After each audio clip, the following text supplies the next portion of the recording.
Hello, is this thing on? Hold on.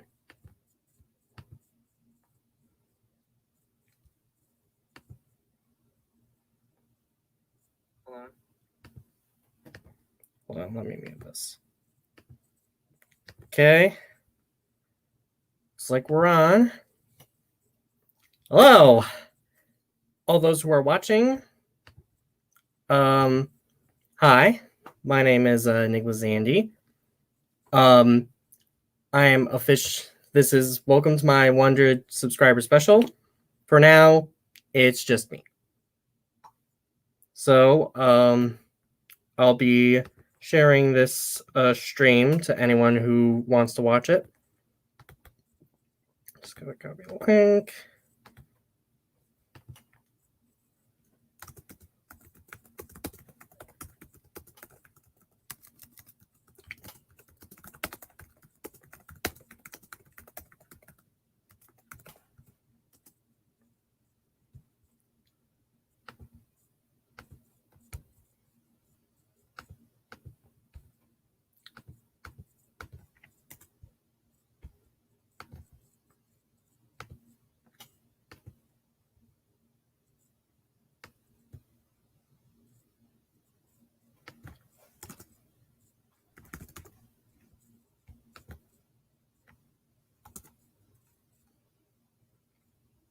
Okay.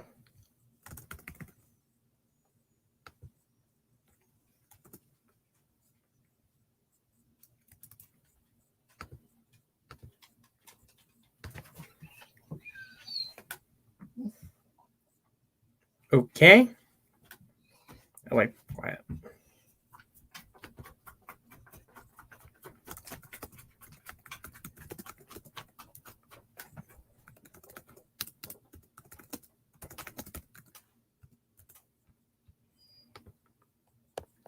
So, not many people are here today, so I will talk a bit about what's going on right now. So, right now, I have 100 subscribers. So, that's a great achievement. And I just realized that the chat actually isn't private, but whatever. So, yeah, we got a public chat and a private chat here. So, I'll wait till a few other people are here till I actually can get things started. So, may need to.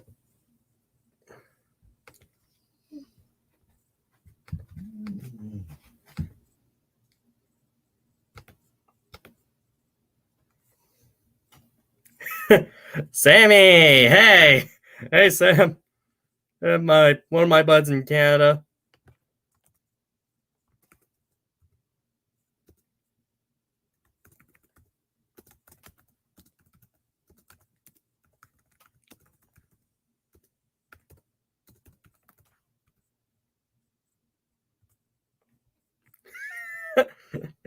Thanks. And also, thanks for the subscription. So, yes. Well, he's officially my 102nd subscriber. So, that's interesting. So, for those who are here watching right now, if you know, I have several things I would like to attend to for a while. So first things first, yes, I got 102 subscribers. Basically, I got over 100, which is why I'm doing this live stream today. Second of all, I want to announce some of my college plans for this year. So, what are my college plans? I'm going to be going to LCC for my second year. So that's going to be pretty exciting. As for and possibly I'll take 2 or 4 years at MSU depending on how my grades go, because last year I was kind of because of online learning being a little cryptic for me, to say the least. So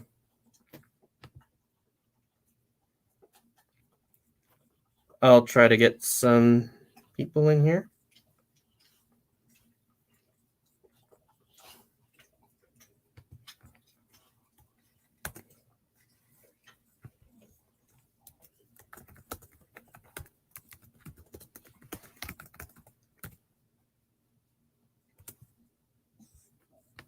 So, now let's get to another thing you guys may be interested. That is me reading a few of my scripts. So let's get into that. So I'll share my screen.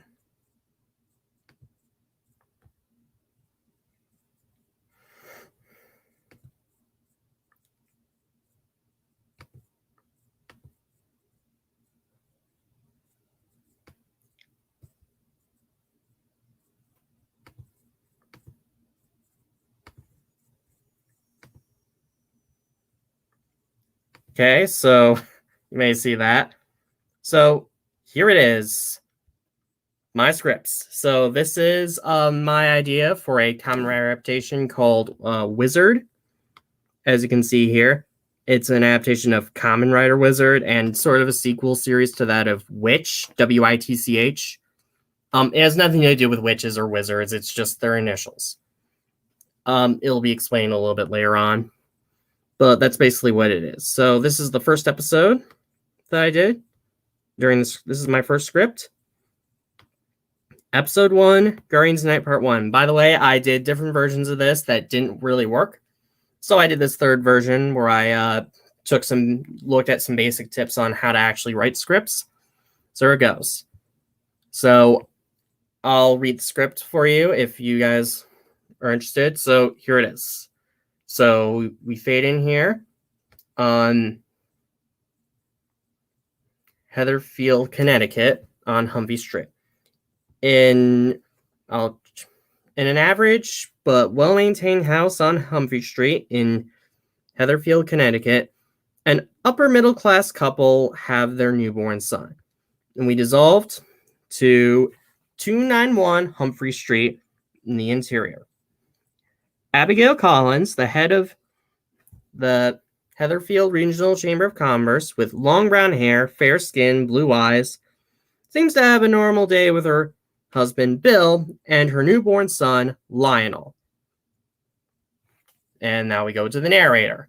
In a big city in Connecticut known as Heatherfield, strange things have occurred. Many of them believe that it was due to some sort of mystical or supernatural thing coming to town, while others believed in Occam's razor theory, that these were due to the high crime leading to the city's police department's budget being on an increase, leading to policing laws that are, shall we say, racially and economically motivated. One of the families who believed in this Occam's razor theory and thrived under the city's controversial policing laws were a family on Humphrey Street, known as the Collins family. They were proud of their decent wealth and bragged about it endlessly and used it at the expense of others. And hardworking people despised them for it. There was Mrs. Collins, the head of the house, who worked for the head of the Regional Chamber of Commerce, a right-wing pro-business lobbying firm, always made sure that Republicans and Blue Dog Democrats won on the city council. Yes, I'm getting a little political, but whatever. Isn't our new baby beautiful, my dear? Then there was Mr. Collins, who was a stay-at-home dad who always did day-to-day chores and didn't like it one bit.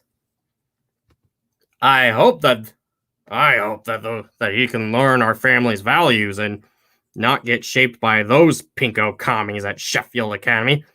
I never trusted it, especially after our liberal city government decided to make it a public school. And I hope that it also means I don't have to do chores anymore. Then we pan to a family photo wall, if you've seen those around those houses. And the narrator says, as you've heard before, This wealthy family, who live on 291 Humphrey Street, quiet away, are cautiously optimistic about their new child named Lionel. And in Mrs. Collins' opinion, there was no finer boy anywhere other than him. But they had a big secret that they wished to keep hidden. They hoped that nobody would ever ask them about their in-laws, the Olsons, since Mrs. Olson was Mr. Collins' big sister. But they haven't met for several years. In fact, Mr. Collins pretended that he didn't have a sister, because his sister and her good-for-nothing husband were un-Collins-ish, as it was possible to be. The Collins shuddered to think what their neighbors would say if the Olsons arrived in the street. The Collins family knew that the Olsons had a small son too. They had never seen him. This boy was another good reason for keeping the Olsons away. They didn't want Lionel mixing with a child like that. Then we resolved to that time at night outside. And that night, everyone is sleeping. And then we cut to the master bedroom, where suddenly Mr. and Mrs. Collins hear a funny sound that wakes them up, disturbing their sleep. Abigail.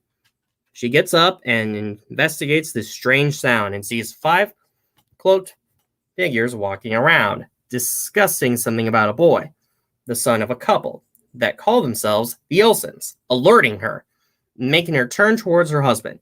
William, dear, you haven't heard from your sister lately, haven't you? Bill, who's furious, says, No. Why are you asking me this stupid question? Well, I saw these 5 cloaked figures with very familiar voices gossiping about a family that calls themselves the Olsons. So? Well, I just thought it was just something to do with their offspring.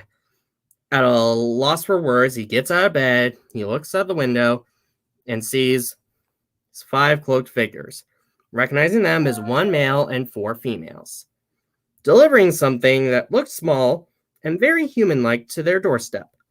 I can see that, Abigail. They seem to be dropping him off for some reason, almost as if they want us to, oh no. Care for the child and raise him as our own? I'm afraid so. Abigail's furious. Why, after all these years of escaping from your now late sister's stupid magic-filled life as some sort of fairy witch with powers to control the storms of our world, just to bring inanimate objects to life, to do her stupid chores, do we have to take care of her offspring? Far too complex for you to understand. For now, even if we don't care for him, we must raise him alongside Lionel. Hold that thought, I've got it.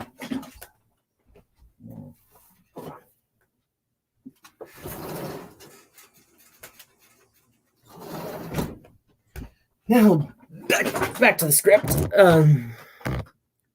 Abigail says, Fine, but when he turns 3, you must teach him to do chores and torture him if he doesn't comply with our rules. Excitement is shown in him, as he no longer have to do day-to-day chores around the house, and nor will his son. And then we cut to the front porch that night. 4 women, known as the Guardians of Kanjakar, and 1 man, Caleb Green, leave a bundle of blankets with a boy named William Matthew Olson on the Collins family's porch. Caleb. He does the honors of placing Will on the front porch with tears in his eyes. Cornelia, she wraps her arm around Caleb, comforting him. Still can't believe that Will and Matt are dead. I know how you feel, my dear Cornelia. I know how you feel, my dear husband, Tarani. lost my best friend.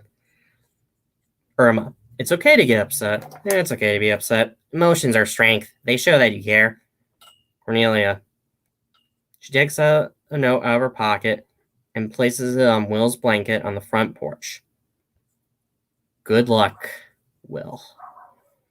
Finding no business staying there, especially around nasty rich people, they all head home for some needed rest on that cold, dark night. Narrator. Yep, that's me, Will, short for William Matthew Olson. Left on the front porch, lying there. I had no recollection that I was there, nor was I ever aware that I had stopped the White King dead in his tracks, before he could end my very life. I didn't even know that I was William Matthew Olson, the child of the light, but I am. Okay, so that ends the first scene of the script. So I wonder how people feel about that. So I'll give the link.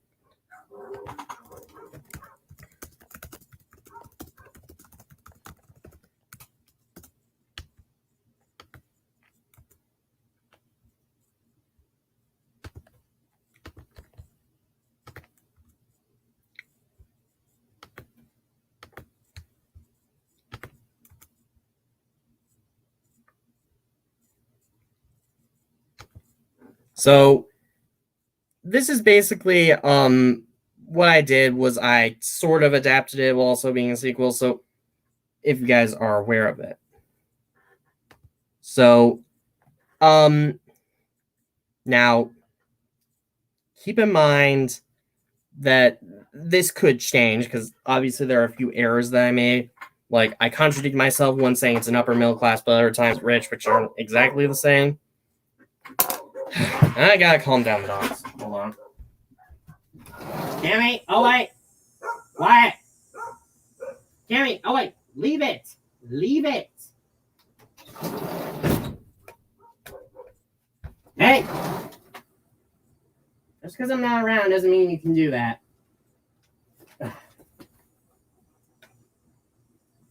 Come on.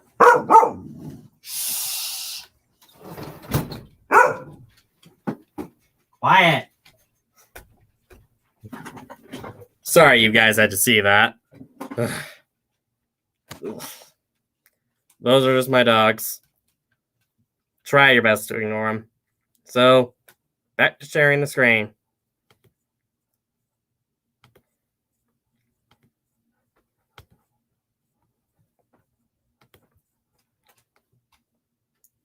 Okay.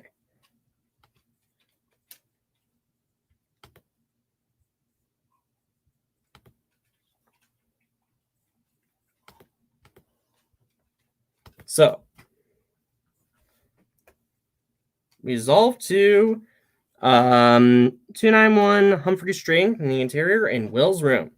15 years later, Will is fast asleep in his bedroom until he is abruptly awoken by his Uncle Bill and cousin Lionel.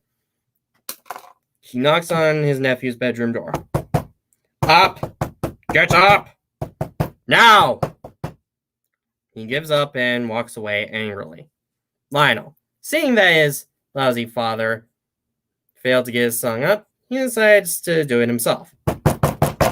Wake up, cousin! It's our first day of school!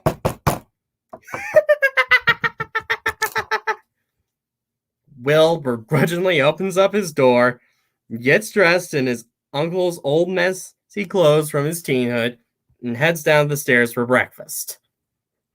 That's how little they care for him, apparently. Abigail, excited. Happy first day of school, Pumpkin. Bill's pessimistic.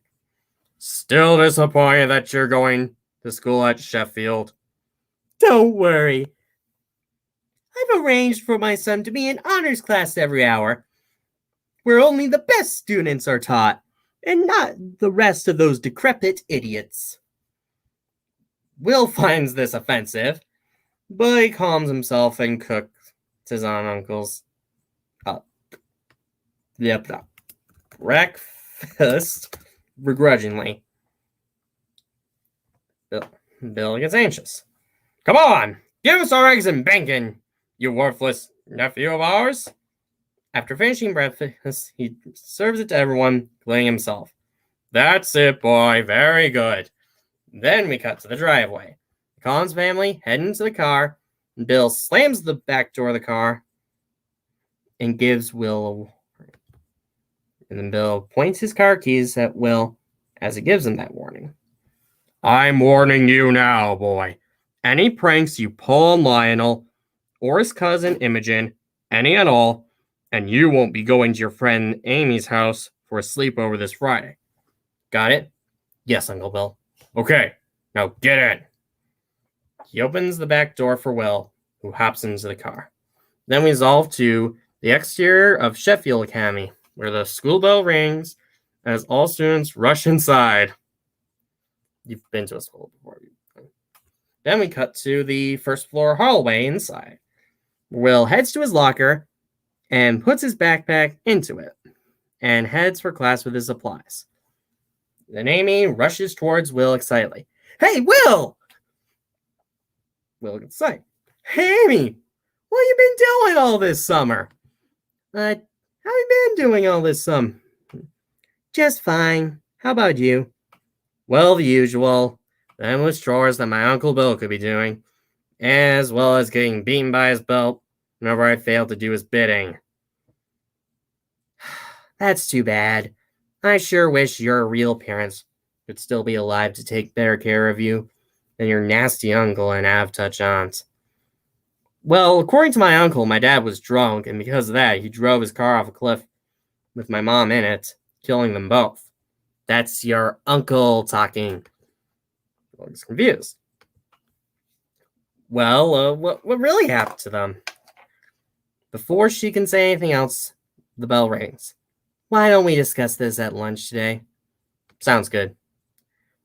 They head to class as the last bell rings. Then we dissolve to a few hours later in the cafeteria at lunch, where Lil and Lionel sit with the girls at the same table. And then we cut to that table.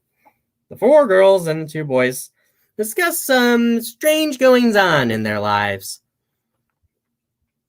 Is it just me, or have there been... Jete.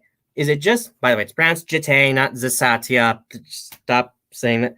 Anyways, Jete. Is it just me, or have there been strange things going on when we're next to things? Imogen. If you mean all the water from the bubblers splashing all over me when I'm trying to use them, then yes, there have been some strange things happening. Jete. I was talking about accidentally causing a forest fire when my family and I go camping. Rinda. That's nothing. I totally caused an indoor wind whenever I sneezed. Jete. Shocked. Did the windows break? Rindon, embarrassed. Yes. Imogen. I hope Anderson Windows covers that. Will, my cell phone is talking to me all the time. Alexa. Yep, I most certainly do. And everyone laughs at me for it because everyone else apparently can't hear what my phone is saying. Well, at least your plants don't get overgrown like mine whenever I touch them. If you say anything else about magic, I'm going to puke.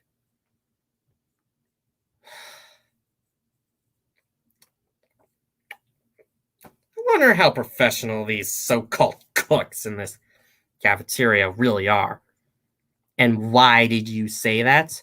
Because this food tastes like it's been on the road for so long. And this lemonade tastes like it was watered down from all the melted ice inside of it. Well, considering how our education is way underfunded in this country, it's not surprising that our food and education aren't of the best quality. Amy, annoyed. Enough about politics. We need to focus on what's affecting us, such as our unknown magic. Lionel barfs out of disgust hearing all this magic stuff happening around his friends. Imogen, out of concern for her boyfriend, uses the water around her to clean up the bath and throw it in the trash. So you aren't kidding? There have been some strange goings on around here. Things going on around here. So now you believe us? Lionel getting angry. Yes, but that doesn't mean I like you, cousin. And neither do I. He is tempted to pull a prank on his cousin and his girlfriend. Then Amy stops him before he can do it. Will, remember what your uncle said? Will says, yes, I know. Can't pull any pranks on my cousin, or I can't visit you ever again. Look, I dislike your uncle and not just as much as you do, but pranking their son and potential future daughter-in-law will not solve anything. It'll only escalate the situation further and will only lead to war. Fine. Then we resolve to the Green family household. As on Friday evening, Will and Lionel arrive at the Green family house for a sleepover. Then we cut to the driveway. Will and Lionel hop out of the car as Bill and Abigail get their suitcases out of the trunk and bring them to the Green family household. Will is excited to finally be able to go to his friend's house after years of not being able to go there, and heads in first. Then we cut to the interior of that house, where Will, Lionel, and the girls head into the living room as their parents bring in their stuff and greet Mr. and Mrs. Green. Will! Amy! They hug each other out of love and joy as they now get to see each other somewhere that isn't school. Looks like our little angel is a little too overjoyed. Come on! She's just happy that her friend can make it, as he's finally been able to behave himself. I sure wish his real parents were. I do too, honey. Wraps his arm around her. Then we cut to the living room, where everyone sits on each of the couches in the living room.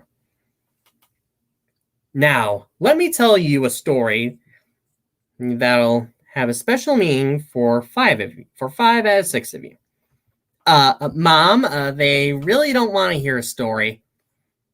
Shh! She shushes her daughter and begins to tell a story. The universe, after years of trials and tribulations, was thought to be at peace, especially after the last known threat, the White Queen, was overthrown, and the Black Queen was installed to replace her. But someone, claimed to be her son, the White King, rose up and overthrew her, and broke his homeworld, the Fast World, off from the Council of Kandrakar, and Iridia and Arcanta followed suit, forming the Noon Boreal Alliance. After a long drawn-out war of 18th century-inspired warfare and changes in rulers and legal systems, the Noon Boreal Alliance was defeated, and all 3 became republics. However, remnants of the White King's forces still loom to this day, and are not to be reasoned with, as they are people who have given in to their inner demons, known as Maldeoids. It is up to a group of people to destroy these monsters, and those 5 people are what are known as the Guardians of Kandrakar. I was one of them when I was your age, but that duty has now passed down to your generation. What kind of silly story is that? You saw me using my water powers to clean up your puke. Yeah, so? So you still don't believe in magic, do you? I've been spoiled by many practical objects year after year. None of them have been controlling my destiny.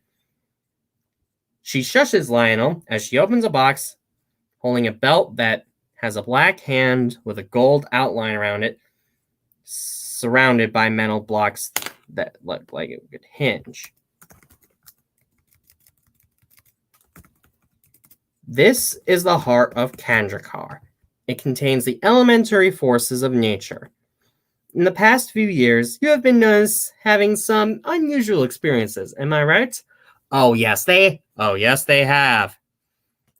Why is it that every time we talk about magic, does my phone, who calls herself Alexa, feel that she has to speak at a most inopportune time? Because you made me do so with your electric powers. Imogen, you have noticed any water near you behaving strangely. She opens up her water bottle and water comes out and she just barely catches it with her mouth. Okay, alrighty. She turns to Jate. Jate, I believe that you've always been afraid of fire, but focus now on the candle in front of you. She tries aiming for the candle in front of her, but accidentally hits the banana in the fruit bowl. Rindin blows out the fire on the banana and makes it go out. That was easy. She turns to her daughter. Amy, my sweet little angel, you have noticed that all plants around you tend to grow faster than they should. She places her hand over the flower pot, making the seedling grow, but she accidentally overdoes it, and it breaks the pot into tiny little pieces, or shatters it. Why does this always happen to me? How could this happen to me? Okay, I'll stop. Yeah. All 5 of you will get better with your powers. At least she hopes she does. Hopes they do. Lionel's confused. What about me? I never experienced anything strange happen around me, except whenever my lousy cousin is involved. Oh, you do have magic powers, but they are completely separate from those on Kandrakar. Lionel is confused. Still confused. What are they exactly? Far too complex for you to understand. One of you will bind the others, and with the heart of Kandrakar will unite them, summoning and magnifying their powers. She lets go of the heart, and it travels from guardian to guardian until it lands on Will, the guardian of quintessence. He grabs the heart and places it on his waist. Rindin raises her hand. I hate to interrupt, but have you noticed something? Notice that word, that our initial spell? She gives Will a piece of paper that she wrote with a red pen. It says wizard. My team had a name just like that, except we were known as witch. When can we start training? Pizza. You begin training tomorrow. For now, you must eat. All right. Then we dissolve to Uriah's shack in the backyard at nighttime. Uriah is alone in his shack due to his past crimes and wishes for the day he can rule the streets of Heatherfield again. Kurt arrives at Uriah's shack with his top hat and cane and tells him the news. Hephaestus? Uriah is surprised. What is it, Hermes? New guardians have been recruited by those at Kandrakar. High schoolers, to be precise. Transforming into his monster form known as Hephaestus. Tell Minotaurus and a couple of murmurs to attack the old warehouse tomorrow at noon. Kurt transforms into his monster form, known as Hermes. But General Hephaestus, why can't we attack City Hall or the Heatherfield Regional Chamber of Commerce? An old warehouse isn't enough to send a signal. We don't want the world to know of our existence. We need to attack the places where nobody has been in order to stay in hiding. But still show off our strength. Fine.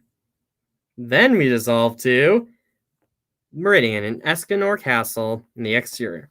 We dissolve to Meridian over the Escanor family castle, where Queen Elion lives. Then we cut to the throne room, where Queen Elion sits on her throne, waiting for the Prime Minister to visit her. Narendra, the Prime Minister, abruptly runs into the throne room. Madam Prime Minister, it's about time you got here. Your Majesty, I have to inform you that a boy is now the leader of a matriarchal team of guardians. Elion is skeptical. And what is the significance of a boy leading a team of girls? Arendra, my oppositive party fears that he will support the men's suffrage movement, or worse, a radical epiphysive movement. The Queen has no right to participate in partisan politics. Ever since that incident in the Great Interdimensional War where a bunch of Republicans were massacred under my orders, you will have to take this man into your own hands. What must I do, Your Majesty? Issue the Guardian leader a warning that if he dares to support any type of men's suffrage or oppositive rights, I give him that name and then I can't pronounce. You can be free to break us off from the Council of Kandrakar if you so desire in a referendum. She bows to her in agreement. Yes, Your Majesty. Okay. That was pretty heavy. Yep. So, well, where did all my viewers go? Whatever. So that was the first script. Honestly,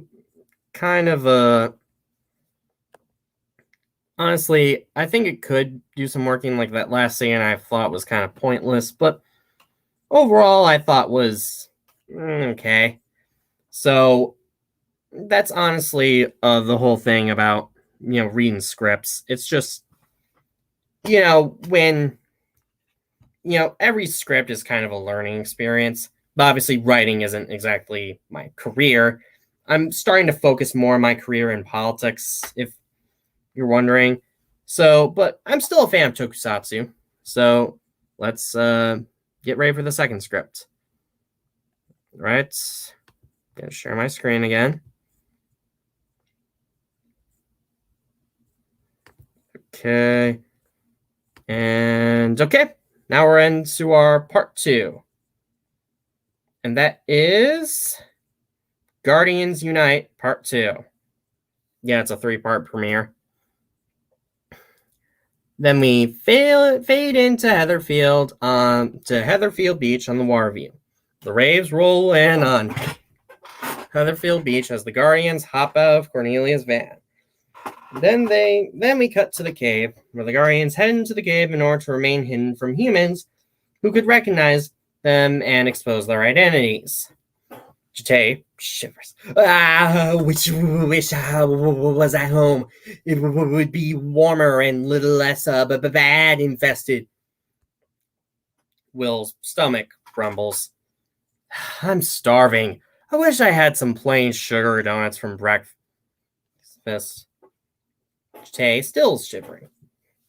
The bats are more free of us than we are of them, right? In your case, Jite, I think it might be a toss-up. Enough about bats and donuts. It's time for training. Are you guys ready to jam? Jam donuts are overrated. Shh. Now, would you please put your fancy new belt on? He places the heart of Kandrakar around his waist. Is there a secret code that I need to transform the whole team? Do you mean Guardians Unite? A little generic, but it definitely beats the laziest phrases like transform or time to morph.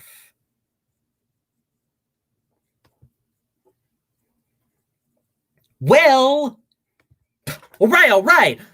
Guardians, unite! The heart of Kandrakar glows as multicolored lights emit from it and turn into rings as they land on the fingers of all 5 Guardians. Orange for Will, blue for Imogen, red for Jite, yellow for Amy, and green for Rindan. As they transform into their guardian forms. Quintessence! Water, fire, earth, air. Then we cut to Heatherfield Beach, outside the cave. Rinjin flies out of the cave and across Heatherfield Bay. Imogen rolls her eyes at her. Show off. Jite tries to form a fireball, but then drops it by mistake. Will, skeptical. I think she needs more work on controlling her powers. Agreed, Will. While everyone is distracted by Jite's lackluster fire-making skills, Imogen walks on the giant rock to show off. Oh yeah? We'll top this! She uses her powers to pick up the water to make a depiction of Amy with a broken nose. I give you Amy. Thanks for the nose. Amy with a broken nose. Boo! Boo! That wasn't very nice of you to depict her like that. Boo all you want, losers! She gets so cocky that she drops the water without paying any attention to it, allowing sea creatures to fall on the shore. Will and the other guardians freak out and try to take cover. Ew, crabs! Why did the heart choose these unreliable fools? This is proof that Kandrakar is broken beyond repair. Will gets so angry that his eyes turn white and he floats up in the sky. Has Will completely lost it? Sea creatures! Go back to Heatherfield Bay where you belong. Sea creatures obey and walk back into the bay.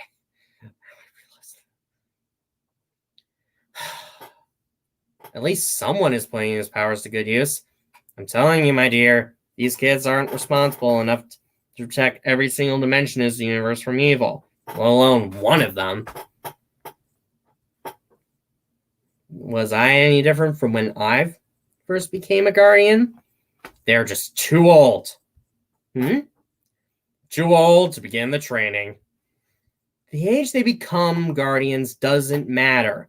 What matters is that they learn patience, discipline, teamwork, responsibility, and honesty. All things that they clearly need to learn. And why don't you have your parents teach them how to master their powers? Amy, could you come here? What is it? We have a solution for how to fix this training problem. And we resolve to East Rock Park aerial shot, where a forest area on the east side of Heatherfield. Then we go to the edge of a cliff, where Cornelia and Caleb head to the park with their daughter, Amy, in order to teach her how to better understand her powers. My daughter, approach. She walks up and stands next to her mother. I will school you on how to commute with the vegetation of this world, something called green speaking. Why do I need to learn this? True guardians don't question orders. Every plant in this world has its own name and language. They close their eyes and hold each other's hands. Heart of Kandrakar, hear our power over the land.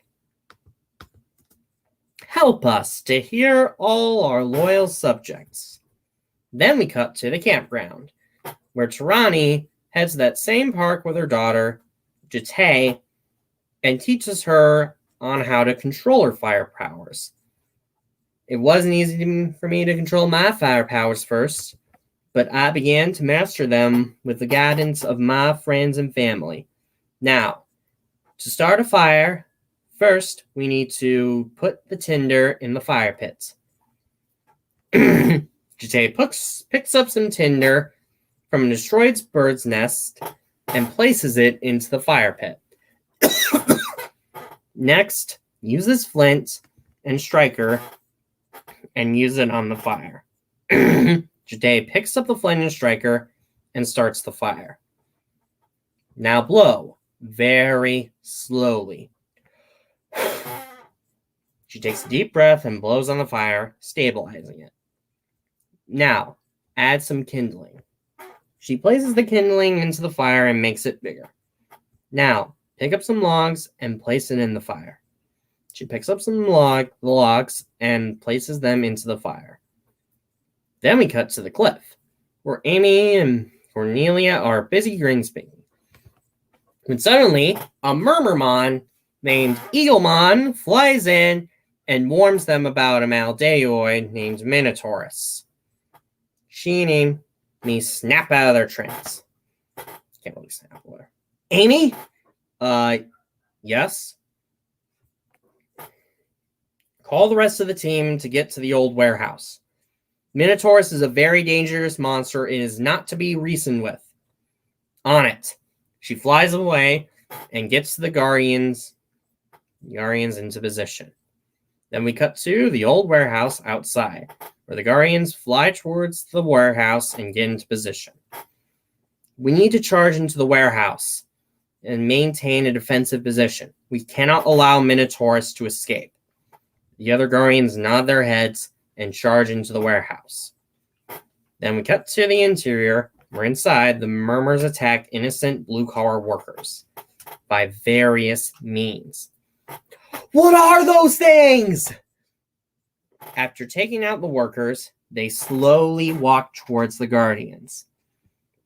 She uses her earth powers on them, but to no avail. Oh no! They were ready for that! The Murmurs charge towards the Guardians and attack them with their strength, outmaneuvering them whatever move they make. Imogen looks up and sees Minotaurus, who is a normal-sized human shaped like a bull, and notices something familiar about him, but cannot fight him due to her not being anywhere near a body of water. Uh-oh, you're screwed, Imogen. Seeing her, Minotaurus walks towards her, preparing to attack. Jite, seeing her friend in danger, blasts her fire powers at Minotaurus, destroying one of his horns. Minotaurus gets blasted back by the impact and ends up in total shock. What? How did she destroy my horn? Ah! Great shot, Jite. Thanks. The Guardians get back up and stand together. Time to fight fire with fire! Ugh! Fires at the Guardians with his fireball. Will and the other Guardians hold each other's hands in order to stand their ground before the fireball hits them. Yes, I won! That's what you think. What? As he metabolizes the flames created by his foe, the other Guardians vanish, where Will is seen wearing a full black leather suit with a long trench coat with red glass armor, with a silver face and a red visor, with metal plates surrounding the glass. Minotaurus. Oh, what is this magic? It's showtime. Will steps slowly forward, ready to take on Minotaurus and his army of Murmurs, holding a blaster that came right out of nowhere. Murmurs, attack! They charge at Will with their spears in hand. Will, give me a break. He pulls out his blaster and blasts right through the first two Murmurs. He puts his blaster away and begins kicking the Murmurs one by one. He then picks up his blaster and blasts right through them again. He then kicks one of the Murmurs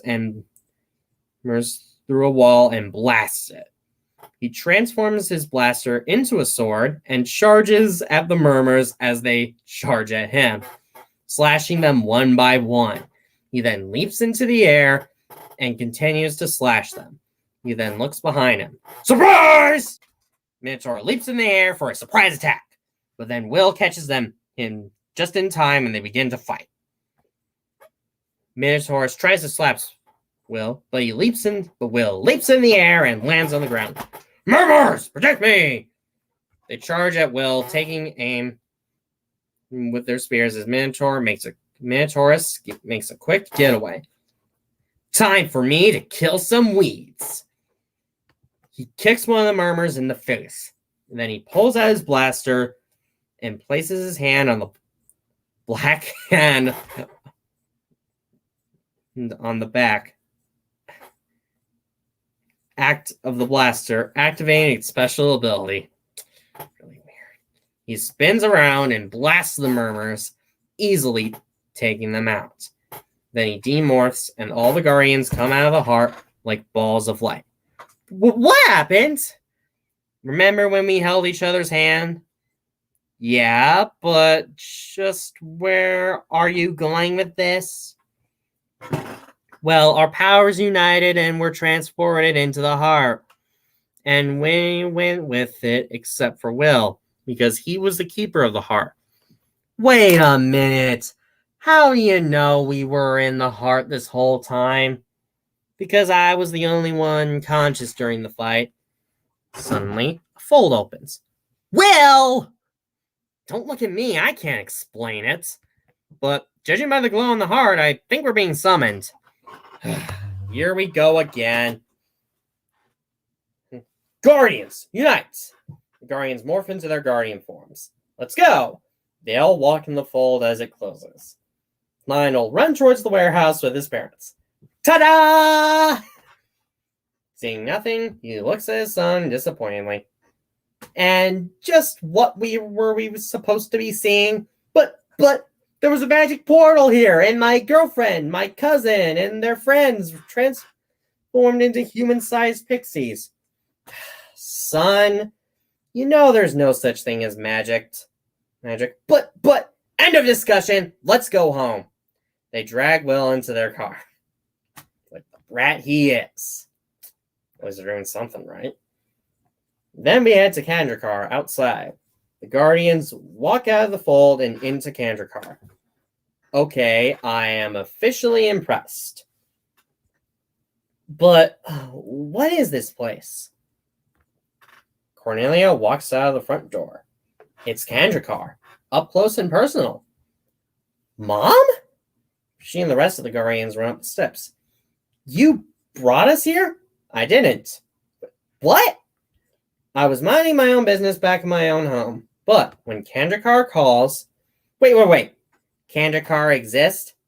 I thought it was just a magical brand name. Irma walks out of the fold and walks up the steps.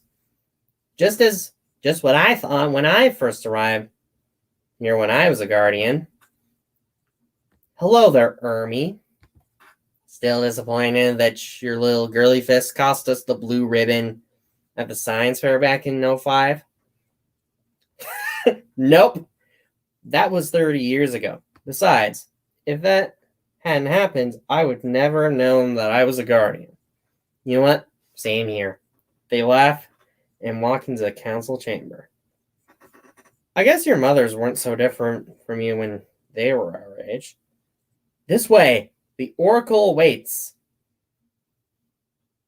It's in the court of the council. But who's the oracle? She's our leader and a true being of wisdom. They walk into the court of the council. Welcome, guardians. Rindan, both shocked and excited. Mom, you're the oracle? Yes, my grandmother, the previous oracle, entrusted me to take on this powerful position. Isn't this exciting? Isn't what exciting? I mean, I'm sorry, but when will someone tell us what is going on? Tirani, if you please. She uses her fire powers to project the battle with Minotaurs. In the old warehouse, when you were all fighting Minotaurus, there was an unintentional consequence for taking cover by holding each other's hand. You all came together to form one single entity, a Quinto Guardian, with Will as your main vessel. Funny story, because I didn't exactly see any of it happening. I was in a deep sleep just like everyone else.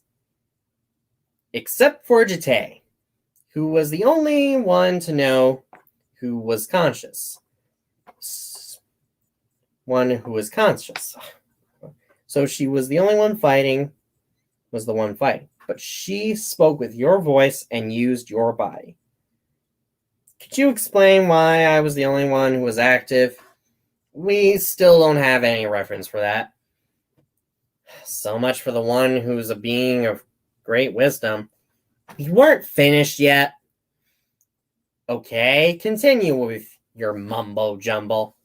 This mumbo-jumbo is about to inform you that you yourself are in great danger of giving into your native emotions. Tirani? In what way? This way. She uses the flames again to inform her about Minotaurus. Your grandfather,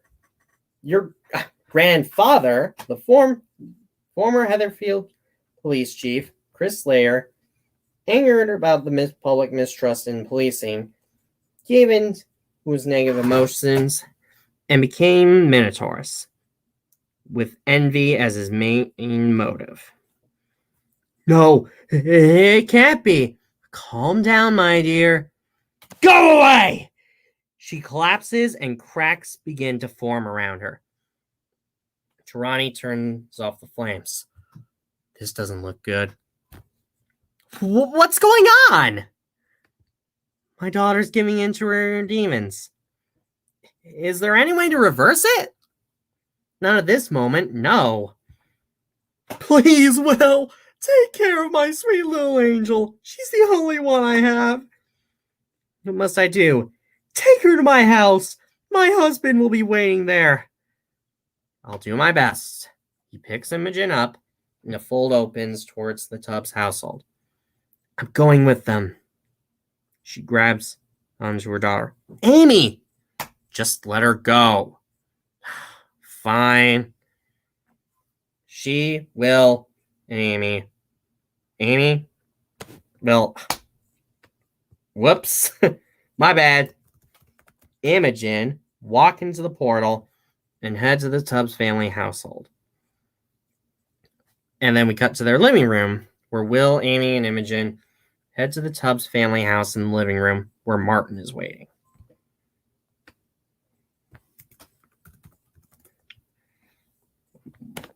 What are you all doing here?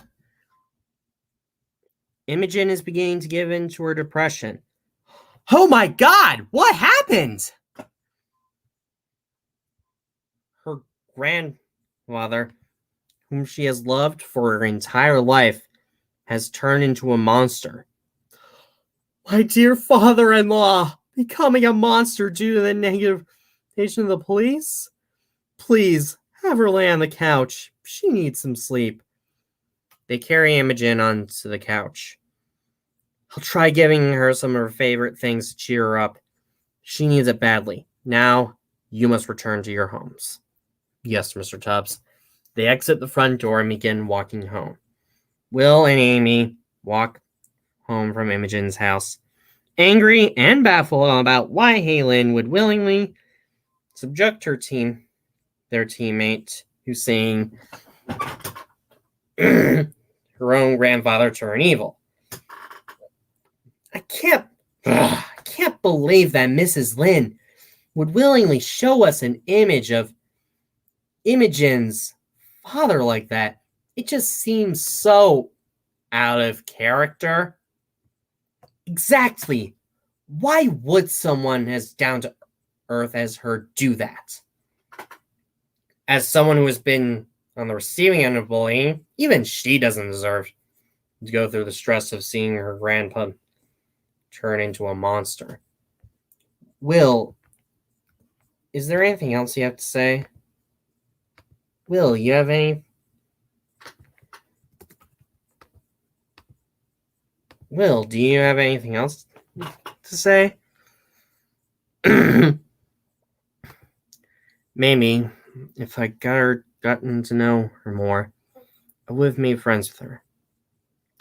She stops, and so does Will.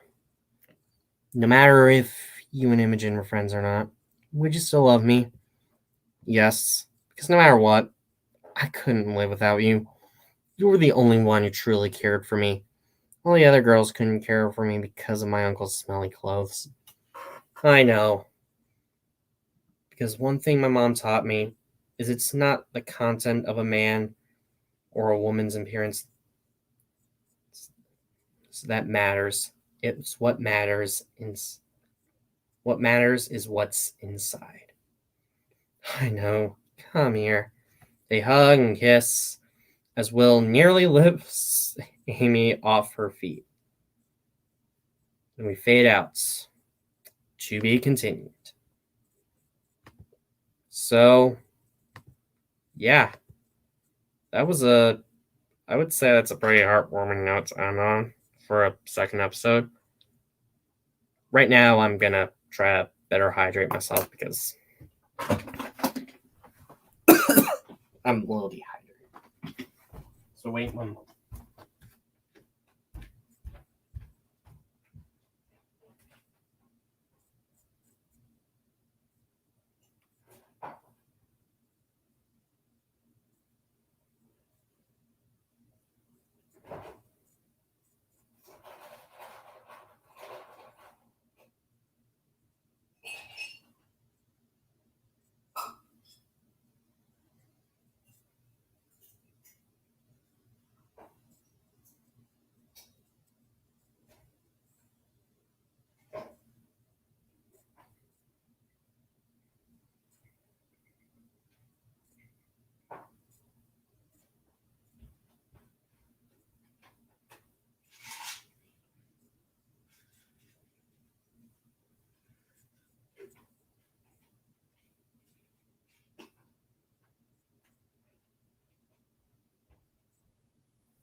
Oops. Okay, now I'm back.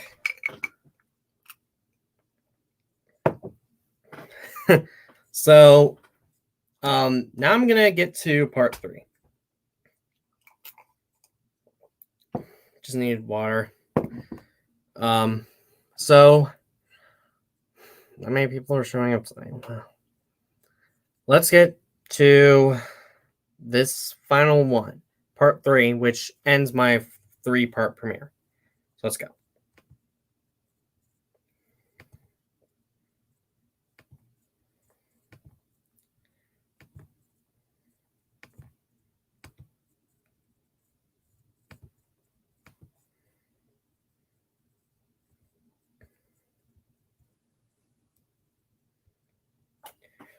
So, here's part 3, Guardians Unite part 3. So, it's episode 3, actually. So, at 219 Humphrey Street, the camera shows the Collins family household as everyone gets ready for school. And we resolve to the interior. Looking very good for picture day, my son. I know, it makes me feel so dashing. Why do I have to wear your smelly clothes from several years ago, Uncle Bill? Even on picture day. 'Cause you are just a sore loser, just like your good-for-nothing mother. An absolute drunk of a father. No wonder they died in that car crash. You're lying! He walks towards Will angry. What did you say? My parents were murdered by an evil sorcerer. What have we always told you? There is no such thing as magic. That's just a lie you told me, just so I wouldn't rise up against you. And actually use my powers from Kandrakar. So what if it is? So what if it is? What does it have to do with the death of your parents. My mother was a guardian of Kandrakar. She fought courageously against the White King and his forces. Dad, is this true? She interrupts them fiercely. So what if it is? We swore that when we took you in, we would have put all this madness to a stop. You knew all along and you never told me? Of course I knew. How could you not be jealous of her? Who? My perfect older sister, being who she was. My mom and dad were so proud when she told him the truth about her powers and how much of a hard worker she really was. And they felt bad about ignoring her a lot. And they soon began ignoring me, just like that. I was the only one who saw her for what she was. A freak! And then she married that rock star. And then she had you when I knew you would be just the same, just as strange, just as normal. And then they died at the hands of some strange man dressed in white. And we had to take you in because some man from the frontier said so. Now you're telling me the truth? After all these years, you lied about my parents and dying in a car accident because my dad was drunk? She has it up with here with her nephew and finally snaps. You know what? I've had it with you living with us. You're a worthless, smelly, hairy man who never should have been born. We are going to kick you out and have you live somewhere else. Fine. Anywhere's better than here. You've always treated me like a waste of space. Then we cut to the driveway, where Will's grandparents pick him up and pack up as little things as possible. Furious at Bill and how he treated their grandson. Can't believe you would treat your own nephew like this. Dad and I expected the better of you when we raised you. He was nothing more than a nuisance in my house. He pulled pranks on my cousin and his girlfriend at school just to get back at them. That doesn't excuse your treatment of them. Giving him your old and smelly clothes, giving him the scraps off of your dinner table. Nobody deserves that kind of torture. This is what I expect from those stupid Christian camps. My mother ran one, and she would not approve of your words. Besides, your grandson is now late for school. You do know that I am the principal, and I can write any excuse for my students' tardiness, whatever the excuse. And because I'm his grandfather, and now I'm seeing all this for myself, had to change his clothes and move houses as his excuse on his tardy form. Father! He interrupts his son. No time. I have to move my grandson to his new home and get him to school. Will and Susan pack up their car and drive away, leaving Bill and the rest of his family back at their home. Then we cut to Sheffield Academy exterior where the bell rings and the students head out the door for home. So, you were kicked out of your foster home by your aunt and uncle? Where will you live? Don't worry, my grandparents took me in and gave me better clothes and better food. From what I heard, your mother wasn't treated very well by them. I'm sure they're guilty about it. That's probably why they were saddened by how I looked and smelled when they saw me. I still can't understand why the Oracle or even the Mage would show something like this to us. I just so happen to know the Mage, since she's my mother, and she would never show something like that willingly. Same thing with the Oracle. You mean the Mage and the Oracle were being controlled by some outside force? Shocker! And you're saying that as if you don't believe us? No, of course I believe you. It just doesn't surprise me that anyone would do that. But how is it that someone was able to sneak in and do that? The only way you can hop through dimensions is with a very special magical artifact. Kandrakar itself has no permanent residence. Only just one building where people discuss matters, not unlike the UN. I'm guessing that someone in Kandrakar with advanced magic was able to corrupt the Oracle's mind. You don't say! Will! This is why few people have taken you seriously. All of this teenage angst you have, and just blaming your own problems on others, like your cousin, your aunt and uncle, and even Imogen, when she had very little to do with them, when even she had very little to do with them. All of this is worse than music that was popular 30 years ago. Why can't you own up to your own mistakes and keep moving forward like me? I agree with Jite. Your cousin was right to torment you, you smelly, filthy little road apple. She and Jite storm off. Will notices the heart acting weird. What is going on here? I think that means the heart doesn't like your sarcastic comments either. Maybe I should have thought before I said something. I guess not everyone has had the same life as I had. Will, you have to understand. The Ashcrofts, the Tubbs, and the Lindens expect absolute perfection out of their kids. Telling sarcastic jokes at the most inopportune time is just not something they can tolerate. Jite's mother is an expert in law and expects absolute order in her family. Imogen's father has had the highest grades in class and being teased for it.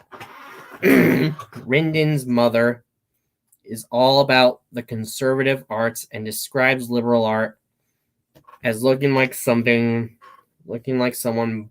vomited on a canvas and doesn't really truly stand for anything. Why can't before he can say anything, Thomas Lair grabs his granddaughter by the arm and throws her on the ground near the fountain. Oh no. And of course, Thomas transforms into Minotaurus. Will, summon the rest of the Guardians, now! Will uses the heart to call upon the other Guardians by opening folds. And Rinden and Jite head there through the folds. Still haven't forgiven you for your inopportune jokes. There's no time for that. We have to stop Minotaurus before Imogen gives in to her negative thoughts. But Will, Guardians, knock it off and unite! The Guardians, minus Imogen, quickly transform into their Guardian forms. Your despair is music to my ears. Quintessence! This summons his lightning powers, which knocks Minotaurus back. Wait, Guardians? You may destroy one Guardian, but you'll never destroy all of us. Empty words! We'll show you we mean every word. He turns towards the other Guardians. Ready to combine? As ready as we'll ever be. All right, Jite, you'll take the lead first. They come together, hold each other's hands in a line and close their eyes.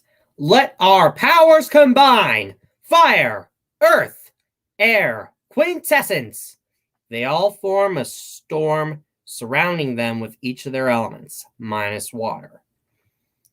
With all powers of Kandrakar combined, we form a Quinto Guardian, he says as the storm calms and disappears, leaving him in his fire mode.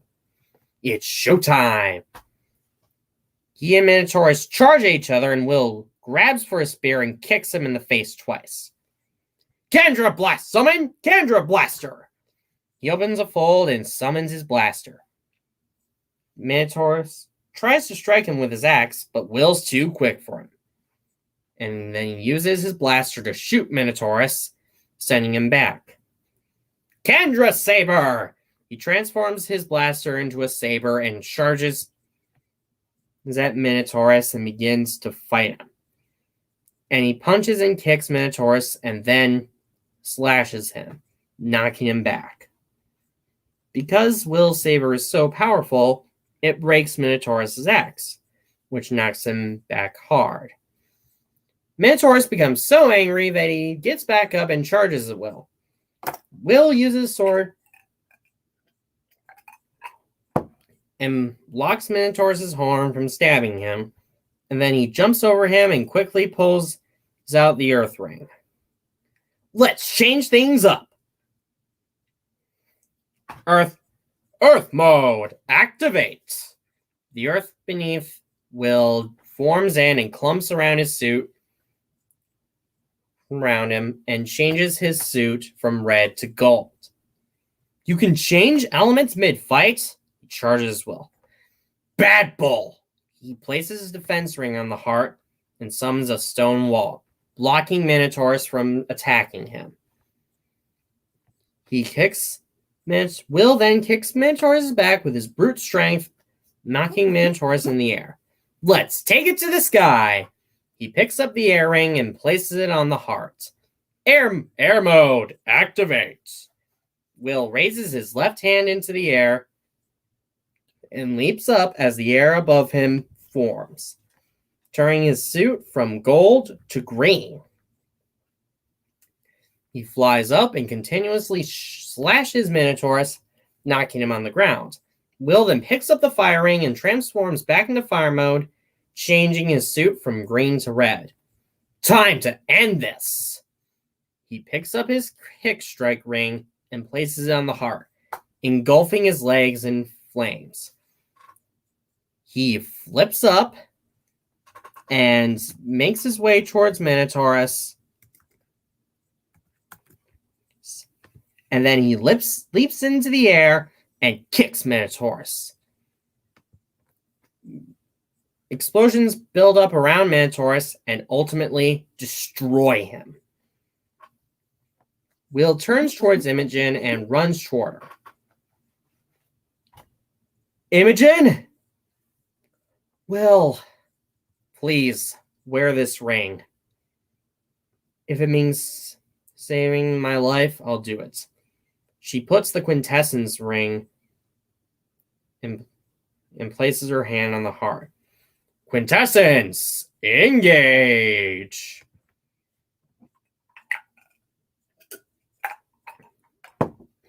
He hovers above Imogen and jumps into her subconscious. Will leaps into Imogen's subconscious and sees her run towards her grandfather. It appears that I'm in Imogen's subconscious.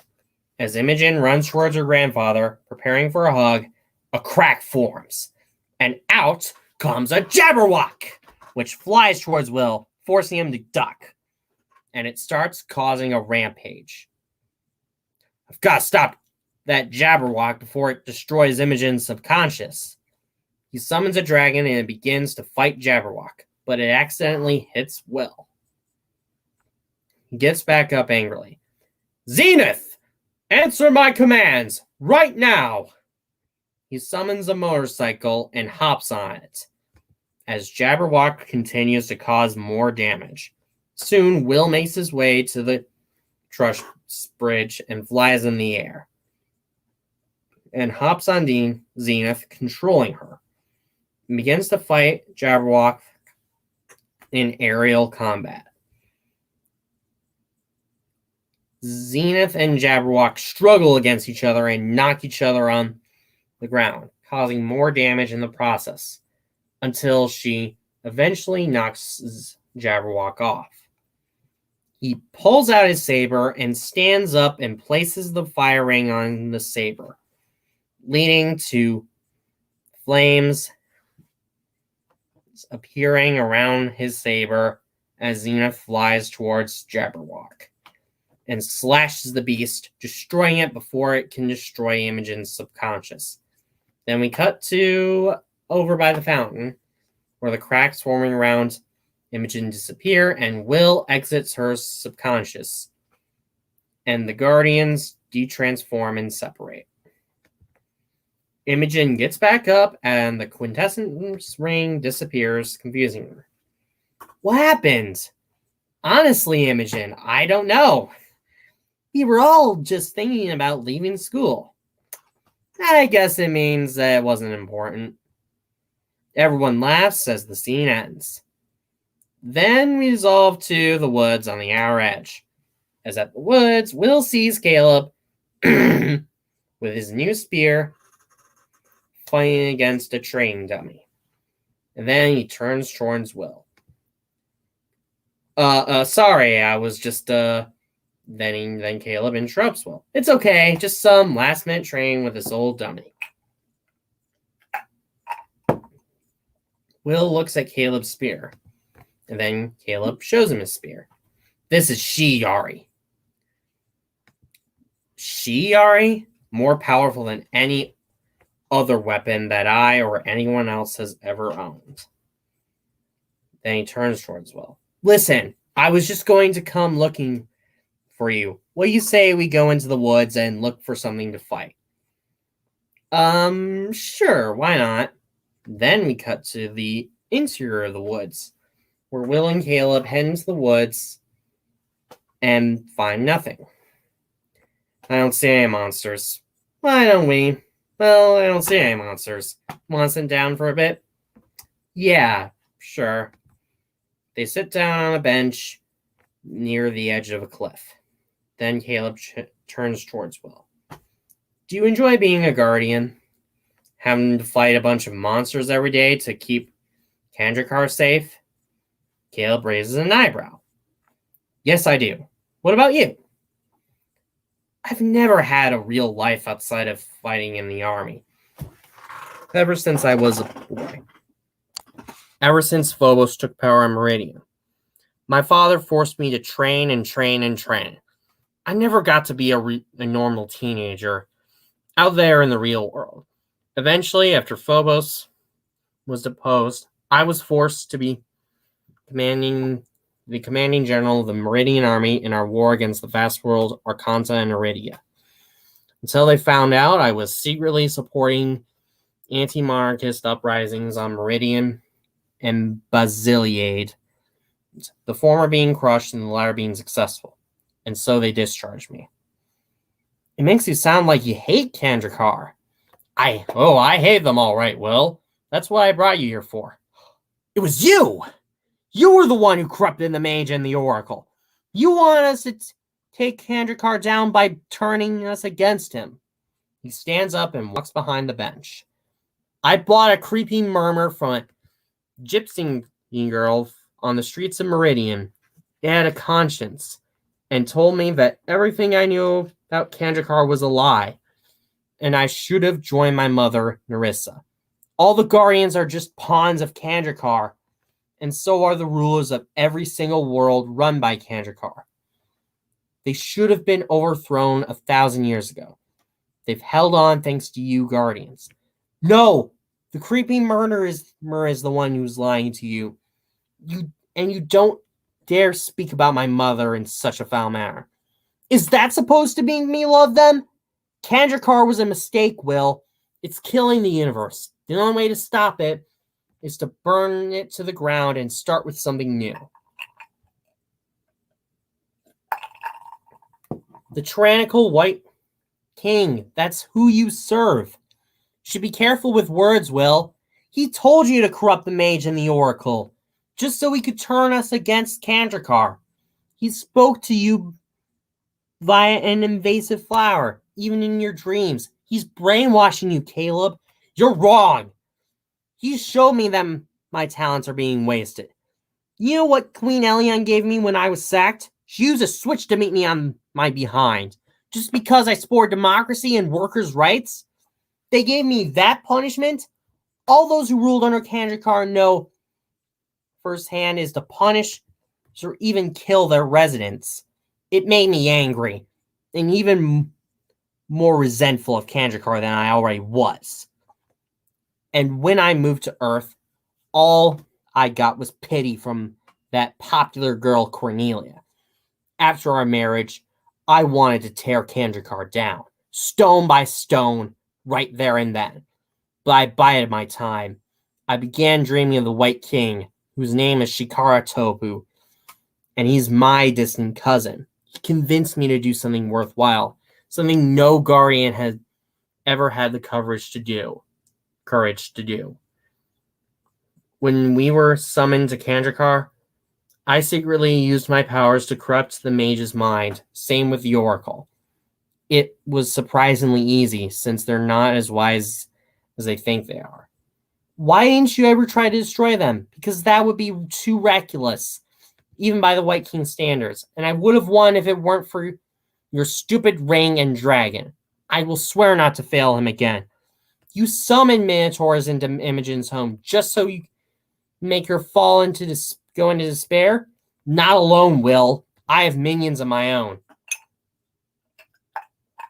Hephaestus was the one who helped me. And again, it would have worked if it weren't for you and the other guardians meddling in our plans. You risked your own life for Meridian safety, and this is how you repay them? Don't speak of that rustic world. It is a bureaucratic and matriarchal world where men aren't allowed to vote or serve in parliament and are forced to serve in the military starting at the age of 14. That's one of the many things they will pay for. You're being used, Caleb. Don't listen to Shikara Tobu. I've been used? Look at yourself. What has Kanjakar ever done for you? He will rise again. They free me from my awful life with the Collins.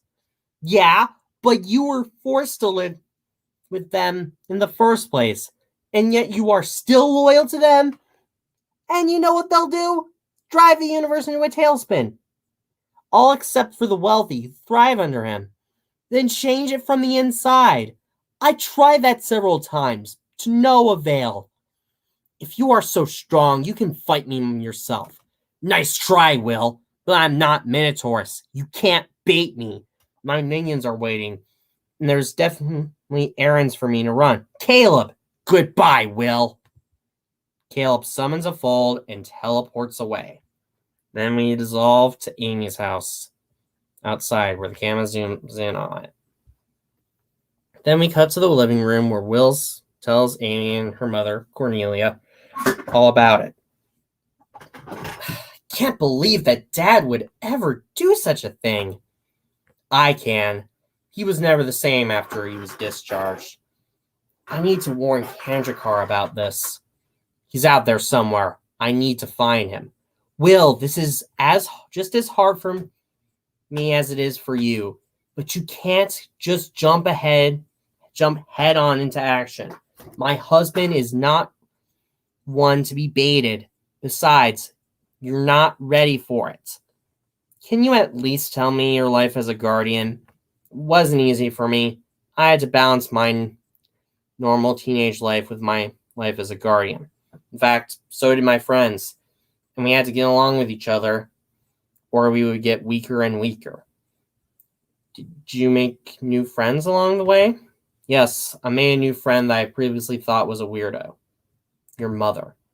Tell me about her. She was unsure about herself at first, and I was skeptical about her because I barely knew her, but she guided me whenever I needed her. Such as when Elion, my best friend, was kidnapped and corrupted by her brother, Phobos. I was depressed because of it, until she told me that the needs of the many outweigh the needs of the few, and that even when I hit rock bottom, there was nowhere to go but up. She seemed like a selfless woman. She was, and her selflessness gave you a mark, which helped save Imogen from turning to the dark side. A mark that cannot be seen. It lives in your very skin. What is it? Love, Will. Love. Amy steps up, hugs Will, and then kisses him. Aww. And then, to be continued. The end of this episode. Yep. So that's about it. Yeah. So that's all I have for that script. So now let's get to the part that I've been dreading talking about the most. Hasbro and Toei split rumor. Yep. So here's my opinion. Do I think that Hasbro and Toei are splitting?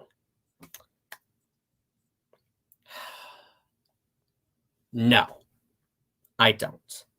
I used to think that, but as more and more evidence show that this isn't actually true, as it's actually too early for stuff like this to happen, I mean, something this risky, to the evidence that was shown, there is other evidence that contradicts it. Like, why isn't Power Rangers showing up with Super Sentai in the toy catalog?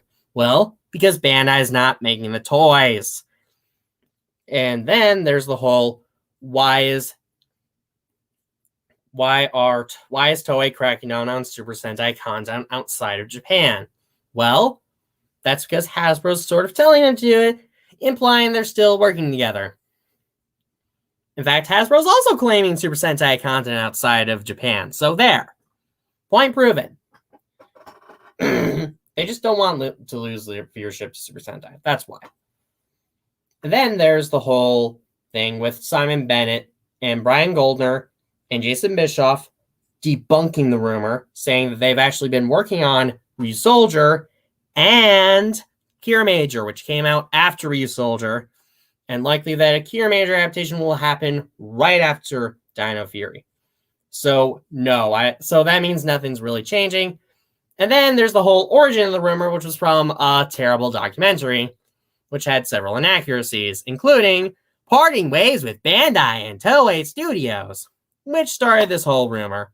And there's other inaccuracies, claiming that Kamen Rider and Super Sentai are one and the same. Fellas, I think you know what I'm getting at here. So, I mean, could it happen eventually? Maybe. Like, let's say Super Sentai just ends and they have to do original footage. But right now, just I don't think is the right time. So yeah, sadly no one else attended. So Carrie, I'm gonna end the broadcast here. So thanks for watching, everyone, or those who did watch, and take care. Bye.